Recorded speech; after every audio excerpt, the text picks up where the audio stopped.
បាទក្រោយពេលប្រជាជនជួនកក្កដាលោកលាចាស្កាបត់មកបងប្អូនខ្លះអាចនឹងមានចម្ងល់ថាតើលោកសក្ខាយនឹងធ្វើការអ្វីហើយក៏លោកអាចចូលបុកវិញទៅប្រសងដែលគង់នៅវត្តចំនួនរាប់រយអង្គនោះនឹងទៅជាយ៉ាងណាបាទអញ្ចឹងខ្ញុំនឹងមានចម្លើយខ្លះៗសម្រាប់បងប្អូនបាទចំពោះសំណួរទី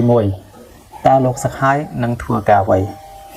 បាទតាមការបញ្ជាក់របស់ប្រជាជនផុនវិធីលោកថាការសឹកនេះរៀងបាទតកហល់បាទមានថាភ្លាមពេកលោកក៏ធ្វើចិត្តមិនទាន់ដែរបើមិនសឹកពេលនេះអាចនឹងខកខានការងារមួយទៀតអញ្ចឹងតាមសម្ដីនេះបញ្ជាក់ថាលោកគ្រូជួនកក្កដាអាចនឹងមានការងារមួយបាទកំពុងរងចាំលោកប៉ុន្តែប្រជាជនផុនវិធីមិនបានបញ្ជាក់ថាជាការងារអ្វីទេបាទបញ្ហាមួយទៀតគឺថាតើអ្នកណានៅគ្រប់គ្រងបាទវត្តអារាម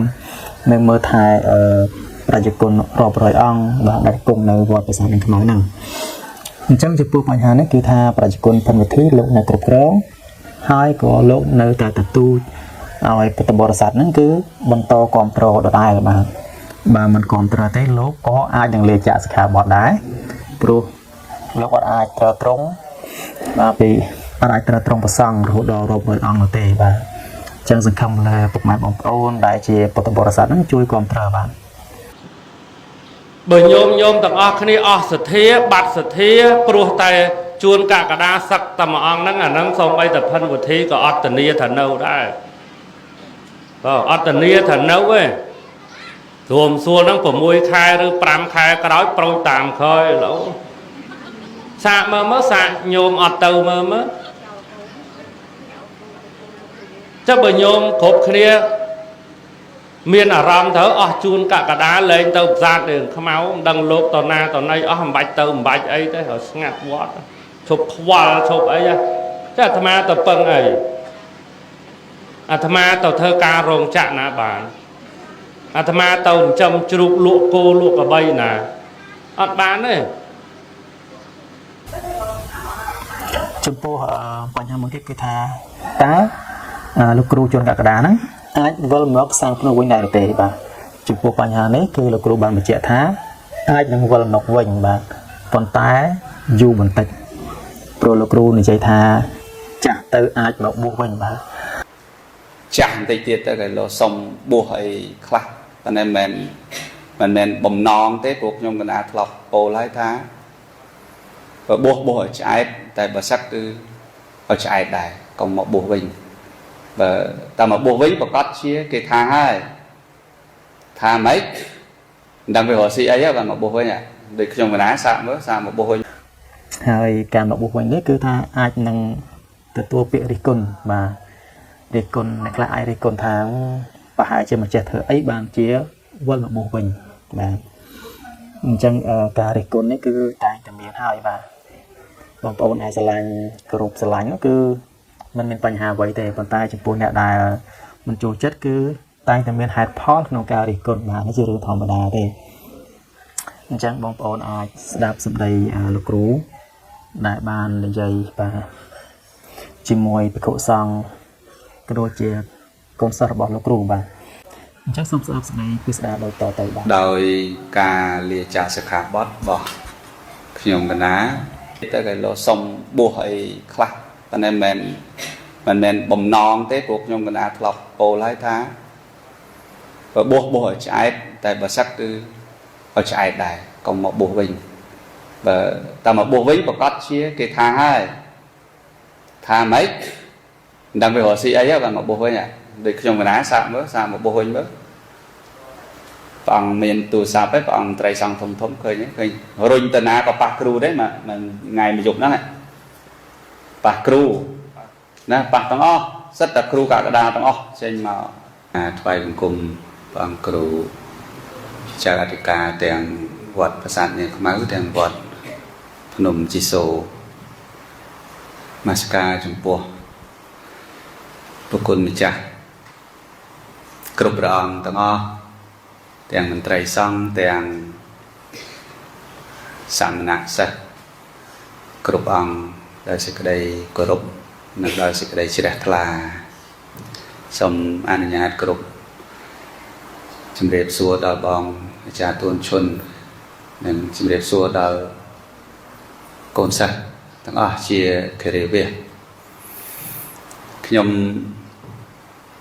ប្រកាសណាគឺពីម្សិលមិញហើយនឹងថ្ងៃនេះមានសភាពខុសគ្នាគណៈមានសភាពខុសគ្នាហ្នឹងបានន័យថា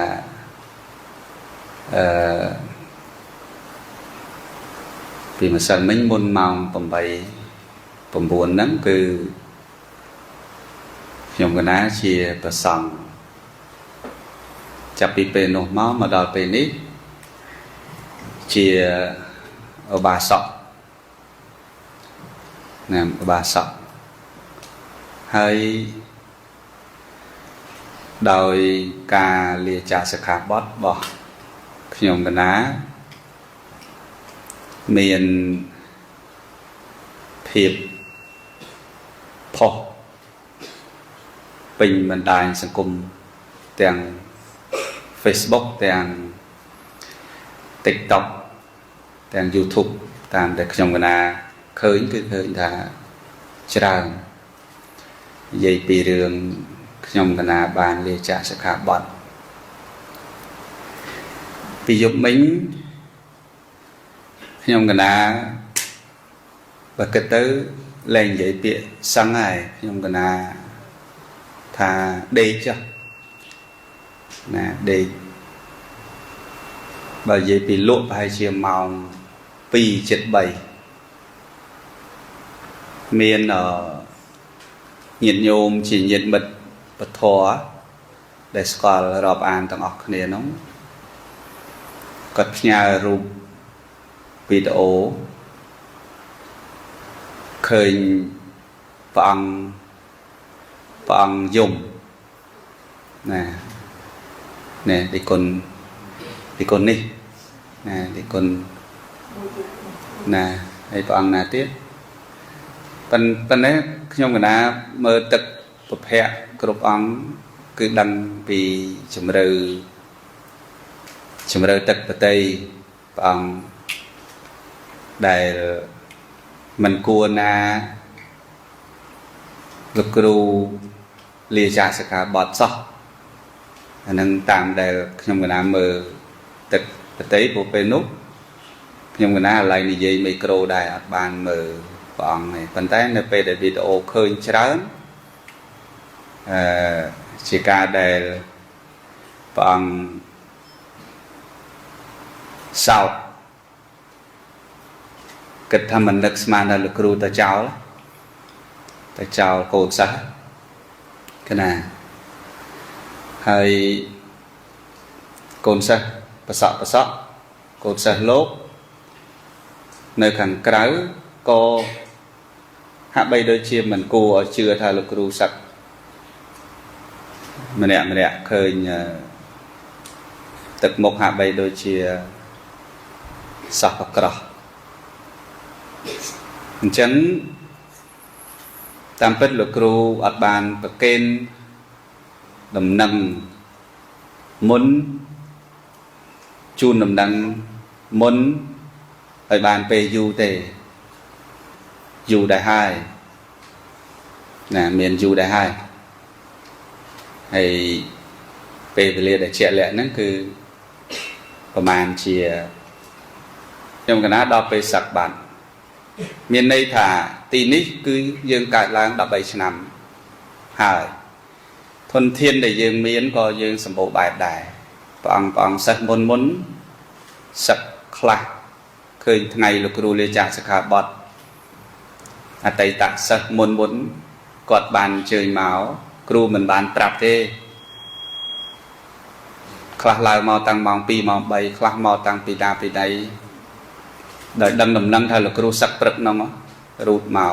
ជាទឹកចិត្តរបស់កូនសិស្សដែលលោកគ្រូមិនបានប្រាប់តែអាចខ្សឹបខ្សៀវដឹងទៅក៏នាំគ្នាមកអញ្ចឹងសិតតែអតីតហ្នឹងក៏សឹកខ្លះហើយតែ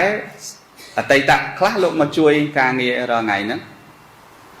ធ្វើជាគ្រូបកគោលធ្វើជាគ្រូបង្រៀនធ្វើជាគណៈគ្រប់គ្រងអីហ្នឹងដើម្បីឲ្យកន្លែងនេះមួយ chia cái lại bẩn to về bẩn to mấy tay tạ sơ cha cha riêng cho bom vào bóng bán mà chui và tỏ chia cùng ru sầm đạp bóng khỏi khỏi đó chẳng thuận thiên thì muốn dân bàn pra bàn trà ỏng người ta tu bật bậc kê này bàn chiếp hay dương nó to là hốt tử hay lục rú bởi lục rú từ đấy bao là hốt nhưng tử màu tầm đang thầm màu thôi ấy thế tại lục rú anh màu thôi ấy à màu thời càng nghe mà chừng luôn không bọn không tới nè phải càng nghe chuối prap chuối phơ chuối bjol hay nâng chuối cọ cái đầu đây lục rú màu đây là nghị mình lục rú một đầu chứ á khơi lục rú máu nào không đem màu prong priệt đó lục rú màu hay miền đây ra trong cái ná vì sờ bài chết rong thác pe đây là kêu một đau con sao đôi mẹ rong thác đôi chỉ nứt kêu na chẳng á sờ bài chết trên châu bàn là nông bọn đi cái này đây xong phần năng cho hay cho có đôi chế chấm riết chun đào bột bò sắt tầng phong đáy để thà bật bong chun cả cái đá tại mình tên nào thì chỉ cần hoạt thầm đá tại nơi tại bần to càng liền đi chui ở vây để ai chui tự bàn trên đây đạch khát mình trao và sạt nên mau được mỏng vậy chẳng cứ mình trao thế hai can thì dây thò pin và đau thò từ miền nơi không bật sạt nên mau trong cái nào anh dây bàn nè anh dây bàn ai tu miền bàn thì nay thò trong cái nào tu miền bàn giờ lấy bóng bậc trong cái nào tu miền thò vì nay ấy và cái ấy thế cái đó thứ ba chứ không na thứ ba tại cao vì năng không na mình tới thôi tê cái này xong anh nhạt cái này ai nhá chẳng xong và quân và này chiêm cha group ông tầng hay xong mà pay tốt đây là group bạn tập năng môn phơi ai bọn nhẹ phá là hốt đó miền cả dùng hồ tịch này rồi lục group chẳng xong sum ruột chết làm vinh mình miên ở vậy tăng nơi chị mà ta hai con mình miên ở vậy để thà sau của hộ đồ đài diện miền ca nhìn nhầm đã này tam phân lục ru sau đài mình sau thế nè sau đài phần tay cài pe để sau hay thôi chặt bàn và to tiện này thì bọn có đôi khi đây sau mà plate bật lục ru chia bờ sông tại Nam nhiều nhung của ông nâng miền làng vinh nơi về đây là kêu nơi tại màu và sản này màu đỏ đài chẳng hạn á là kêu phân vật thi là kêu cả cái đá cần nơi đây chia là kêu rồi bao và ông tại đài pro mấy nâng là kêu cả cái đá chia ở bục đỏ đài là kêu phân vật thi chia pre miền đá son đỏ đài té nhung người ná chia ở bà sọ của đồng ai té cái đó là tăng niêm khuôn này chỉ nạp chia bà đôi chia ở bốc của bà ông đài nè rồi mấy bên đó cái này xong ở quân xong